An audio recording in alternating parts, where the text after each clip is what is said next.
3 hats with you, and looking at all of them, they've all got very lovely. They're all gorgeous. All lovely pom-poms on them. So how can we tell them which ones we should be buying and which ones we shouldn't? Okay, some of this is easier to do than not. So I'll start with the burn test, which unless you actually own the product that you're burning, I'm not suggesting that we all go around the shops on the Isle of Man burning anything that looks like fur. But the burn test basically is where you would cut off a couple of strands of hair. And a couple of the websites do say adults only, and children must do this under adult supervision, which I thought I'd better put in there. If it's real, it will singe like our own hair does, and if it's fake or faux, it will either crumple up like plastic does, or just go to ash, depending on what the base of the material is.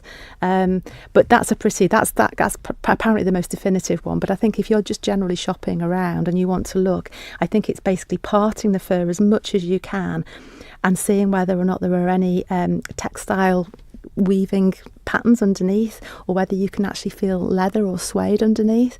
Again, it's not that easy to do, and I'm actually doing that to the pom-pom I've got in my hands now, and I can't actually get through the depth of the faux fur there to see what's underneath. So again, that's not that easy.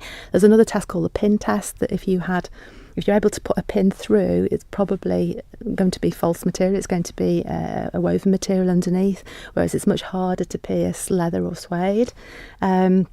And then the other one that actually I'm thinking might be which isn't one of the top 3, might be the easiest for people to do if they've got good eyesight, is the tip of faux fur is often, and again on all these bobble hats here, it's a rough cut, whereas proper fur or real fur tapers at the end, and unless it's been trimmed, that might be the best way as well. But overall, if you think it might be real, just don't buy it. It's the simplest thing. Go and look somewhere else for another hat. You'd like to think that the retailer would know if you go and ask them.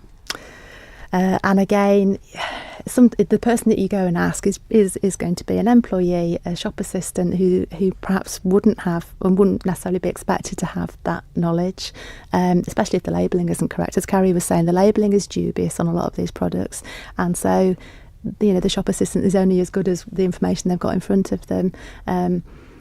One of the ladies that we've been speaking to recently has lobbied a local retailer and tried to write to their head office, and apparently the letter got returned. So again, it's not always easy to go to where you think you should go. But I guess, it comes down to what can we all do individually our kind of little strapline is let's make the Isle of Man fur free, unless of course the fur is on a real live animal.